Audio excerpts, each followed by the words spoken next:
everybody. News editor Sean McCracken here with Hilton's Kristen Charnaux. Hello. Kristen, how are you doing? I'm doing great. Great to be here with you at Alice. So when I sit down to kind of think through how to approach these conversations, usually one of the first things I think of is, are they new to the job? Have they been there for a while? Uh-huh. Like you're kind of both right now. Yeah, it's true. Back at Hilton for about half a year, after a period with Hilton before that. Talk us through how's the transition back going and what's it meant to you to come back as Chief Development Officer? Well, I mean, first of all, it's a tremendous company, tremendous honor to be back at Hilton.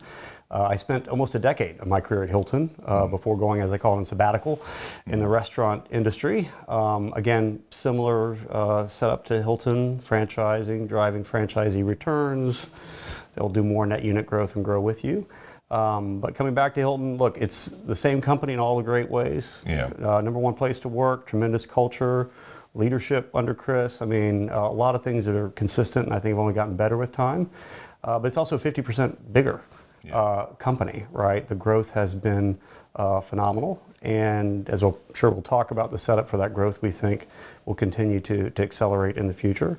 And one of the things we're highlighting too, again, luxury lifestyle. When I left the company 8 years ago, the Waldorf was under renovation, and we had 60 luxury hotels. I'm back here now for about half a year. The Waldorf is open. I would say better than ever, and we've got over 500 luxury hotels around the world and another 100 in the pipeline. So excited about the growth there, but that's just one data point of how the company's just continue to grow, not only in its core markets, but around the world and up and down the chain scale. Mm-hmm. So going back to what you described as a sabbatical, I mean, what kind of did you come back, what knowledge did you come back to the hotel business with that maybe you weren't thinking about before? Yeah, I mean, I would say that the restaurant business is fantastic, but it is more fragmented, it is larger, I would argue in many ways much more competitive just because of the fragmentation and a lot of the macro trends that this industry has navigated. If you think about the rise of online travel agencies, growing sophistication of franchisees, the importance of digitization, those are all things that are now just really hitting the restaurant space, right? So I think it is a increased appreciation of the competitive strengths that the company has and making sure that we are actively deploying those strengths for our owners to drive their returns around the world.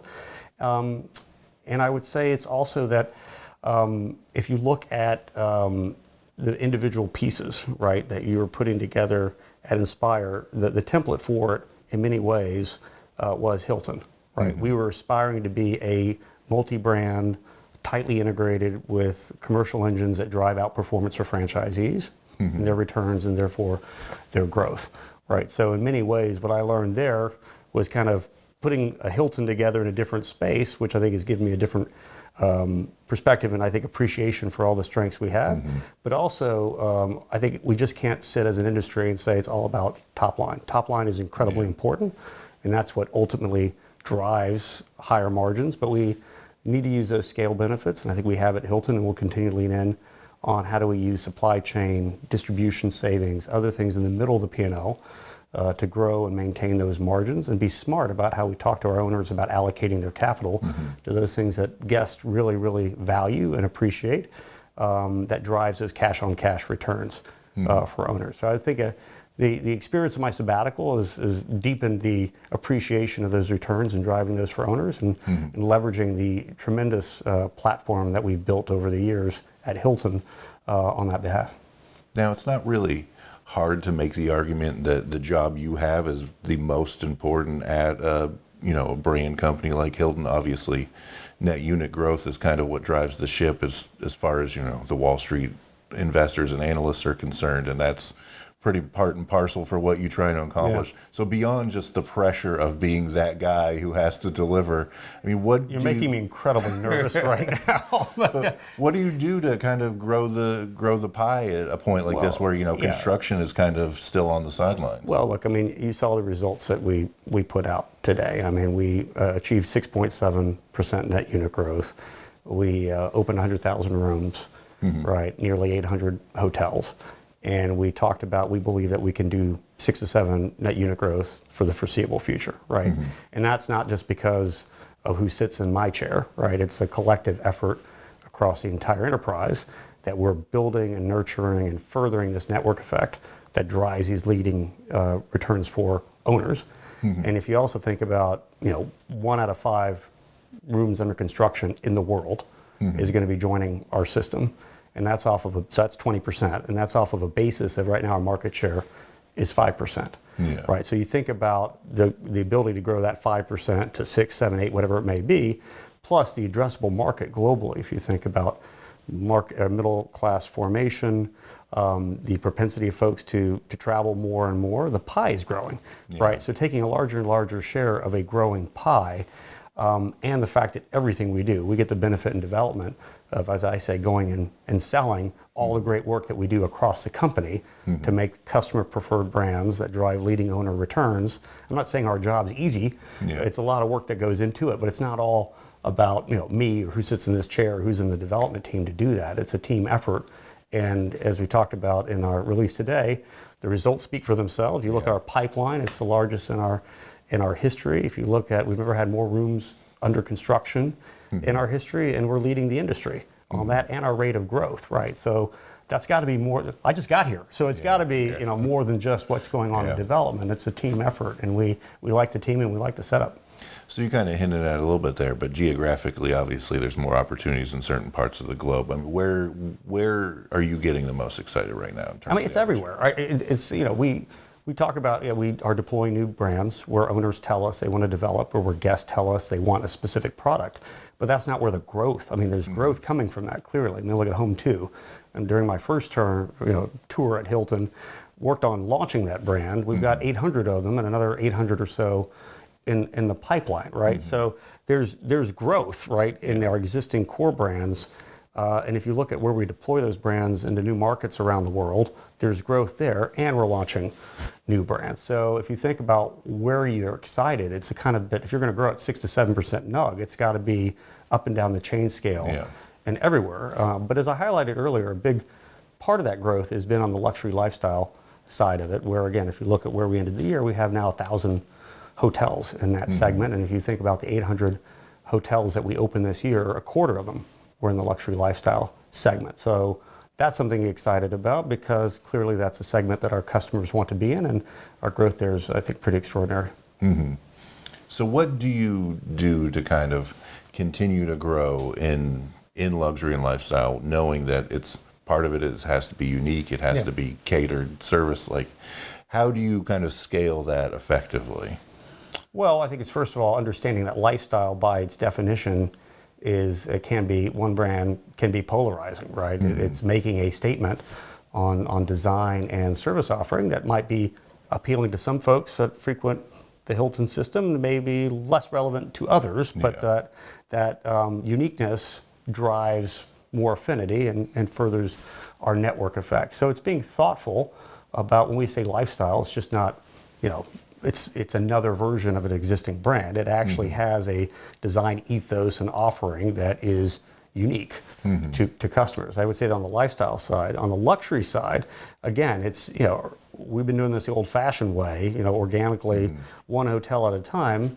But in the luxury space, a couple key assets can make a huge difference. And I think we can't underestimate the importance of having the greatest of them all, the Waldorf back in New York, and the amount of inbound interest from folks that are seeing that asset and wanting to be a part of that brand and its growth journey going forward.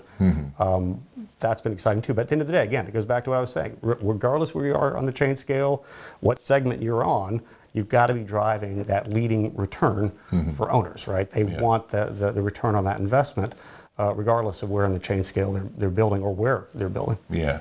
I'll ask this since you brought it up. I mean, obviously, the Waldorf that was closed when you left Hilton is not the same Waldorf that reopened when you came back to Hilton. Far from it, yeah. So, I mean, what would you say that kind of transformation in that specific property, like, what do you think that says about the broader scope of either the hotel industry, luxury hotels, Hilton in particular? Like, what kind of sea change do you think that points to?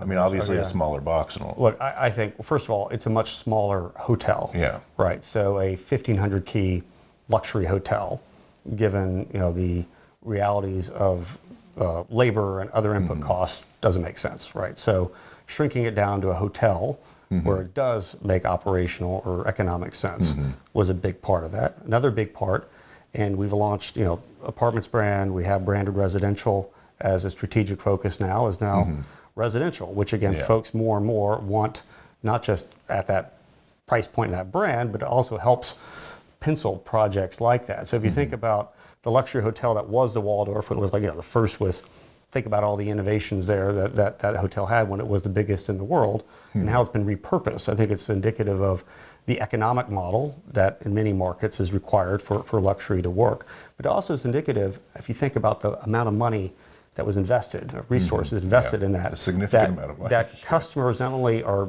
that's an owner banking on us, that brand, and what we can deliver as a system, but also to me is indicative of that is, those authentic places, moments, and spaces resonate. They're almost timeless. Where folks that have no history with the Waldorf at all may have never even been there when it was open the previous, go in there and recognize the specialness of that place.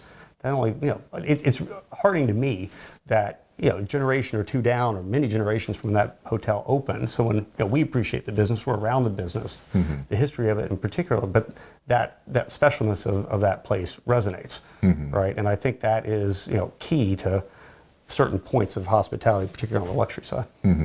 So you just mentioned in passing the kind of move into apartments that you guys made, obviously. Launched that as a collection along with Outset as another recent launch for you guys. It seems like obviously Hilton has had a cadence of brand launches over a significant period of time. I'm wondering where you see kind of the white spaces still remaining, or whether you guys feel like you're more whole as a brand ecosystem now. Clearly wholer, more whole than when I left in 2018. I don't know the exact number of brands that have been launched, but it's a good number. Look, I think it seems like there's a new brand launching, not just from us, but across the industry pretty regularly. I think if you look at how we approach it, it's that there's got to be a very clear guest occasion or guest value proposition. We can talk about apartments. That's a little bit of a different one, but there's got to be a clear scaled need, right, that we believe that we can address with a brand that's not addressed somewhere else, and that will build ultimately on the network effect, right? Meaning that adding this to the system is additive to the existing system we have and furthers the RevPAR index premium, the growing margins, cash-on-cash returns that we can drive for the system, right? So that's the first part. The other is that many of these brands are launched when owners come to us and say, I'm looking at, I think this is a Tapestry, and we're like, well, it's not really what we would consider a Tapestry, but perhaps there's a price point slightly below or segment right below that doesn't have as consistent F&B that another collection or soft brand conversion vehicle could play, and that's where we got Outset Collection. And then again, we got 250 million Honors customers. We know where they go when they're not going with Hilton. We're hearing more and more from them that apartments, full service apartments is something that is an attractive use occasion or stay occasion for them. We also, as we did research on that, we found we have 10,000 of them already in our system, right? And then the question is, well, how do you grow it? What's the owner value proposition? It's partnering with a great firm like Placemaker that has 2,000-3,000 of them. As we learn how to grow in that market and service that market together, and then again, those customers come into our system. It's another reason to stay Hilton for that occasion and that brand, but also across the brand bar. That 10,000 number was surprising to me. I remember when I think it might have been surprising to us. Well, when the press release, when it was announced, I got it, and I had to go back to the PR team and say, really, 10,000? Like, where's that coming from? But it's a pretty significant number. And there's another great opportunity too with branded residential as well. We just did a standalone Waldorf residential project in Tampa, where the penthouse there sold for a record number in the state of Florida, right? So there's a demand for this product that is related to hospitality. It's a different form of hospitality, but again, it's a customer that wants to do more business with us, realizes the quality and service standards that we offer, and it's just another way of them being part of the system. So is Is that the plan to grow that platform? I mean, beyond the placemaker deal, obviously, is it go out to multifamily owners or Yes. people who kind of bridge the gap there? I mean, Yes. that's kind of a new competency for the development team, isn't it? It is. It is. So we are building a dedicated team, and obviously going in with a partner that has more experience with that owner type than we've had historically. But again, it's not that we have no experience. We've been doing it for a while. It's just we have not been, I think, leaning into that as a stay occasion. And as customers are kind of finding it, leaning into it, advertising it, marketing it, we think there's a huge opportunity for it. So the And question, it's not just in the U.S. I mean, we're starting in the U.S., but around the world. I mean, is the difference, I would assume the difference between apartments by Hilton would be compared to, people would think of Airbnb as a competitor for that sort of thing, No. but that's kind of the Wild West, right? This would be a more Yeah, we don't curated view experience. Airbnb as a competitor. I mean, this is something where you get a consistent product and service wrapper, you get the loyalty program, you get the consistency of what we do daily around the world. Whereas, again, Airbnb, different occasion, usually more group, more leisure, and definitely, not consistent. For sure. So obviously in this period of, we've been through a couple years in a row of, historically low supply growth, which not great for nugs, but, brands like Hilton have been doing a great job kind of supplementing that new build with conversions. I mean, how much more runway is there for that path of growth? Is it still, you mentioned that it's only 5% market share. Is it still so much opportunity that you're not worried about it, or would you like to see more shovels in the ground? Well, it depends, right? I mean, I would think if you look at what we did in the U.S. this year, it was near 40% of our growth was conversion activity, right? And we'd say great, we want to see more new build, but again, the whole premise is limited constrained supply growth combined with what the macro is delivering, and we're pretty. We have a constructive view of what's coming in 26 and 27. If you think about all the capital that's being deployed. And the AI infrastructure, big, Green New Deal, things that have not fully been deployed. Historically, non-residential fixed investment, business capex is the highest correlated metric to room night demand. So if you combine the top line, where you think that's going to be the demand, and then supply, if there aren't shovels in the ground, and the best opportunity or the best product out there is coming into our system, the best, highest quality product, that's a great setup. Now, to answer your question, when do you run out of conversion opportunities? I mean, we still see plenty of runway with Spark, which is at the kind of at the true premium economy kind of space, and it's not just a U.S. phenomenon. Around the world, about a third of what we're doing is conversion activity. So, high build costs. Maybe those mitigate a bit over time. But what's really happening is if you're driving those returns. For owners are looking around and saying, I'm going to make a higher return on my investment being part of the Hilton system than I am going to be on my own. And that's regardless if I'm full service, or I'm economy, or somewhere in between.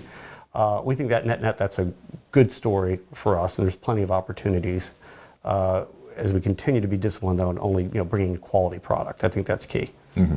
So obviously at Alice, I think a lot of people, in addition to trying to do deals, a lot of people are here trying to get a sense of the year that we're looking out at. What's your feeling? What's the vibe of 2026 in your mind?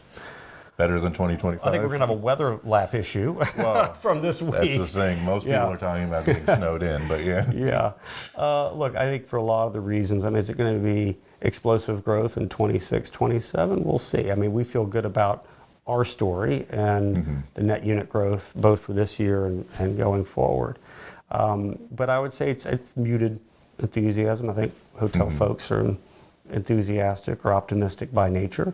But I think there's a lot of noise out there. But if you kind of put the noise to the side and look at core booking patterns and also what I was saying, the broader macro trends that are driving room night demand, there's a lot of reasons to be optimistic. Particularly when you layer in, as you said, muted supply growth. It's a pretty good setup, we think, for the industry. Is it going to knock your socks off in the U.S.? I don't know about that, but I would say more positive than not. And you look around the world. You look in Europe, you look in KSA, Saudi Arabia. You look at parts of Asia. I mean, there are a lot of reasons to be optimistic about very strong growth patterns. I appreciate you not using the phrase cautious optimism. That's always a win from my perspective. Sounds like what a politician might say. I would say reasonably optimistic. Okay. I will take that. Well, thank you so much for the time. Yeah, it sounds great to be with you. Thank you very much.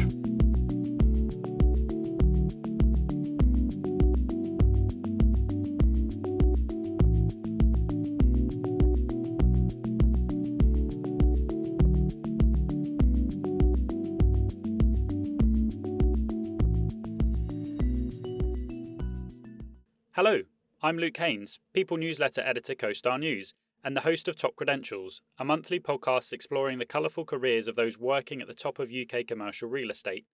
In the episodes, we discover the valuable lessons influencing the daily decision-making of property sector leaders, and hear about the aspects of their job that make it a little easier to get out of bed each morning. We'll also ask for their views on the latest news and policies shaping our constantly evolving industry, and even get them to share a famous quote or song title they think defines their career or the profession. Listen on Apple Podcasts, Spotify, or wherever you get your podcasts. This episode of the CoStar News Hotels podcast was recorded on January 26, 2026 by Meredith Sheridan at the America's Lodging Investment Summit and edited for podcast by Sean McCracken.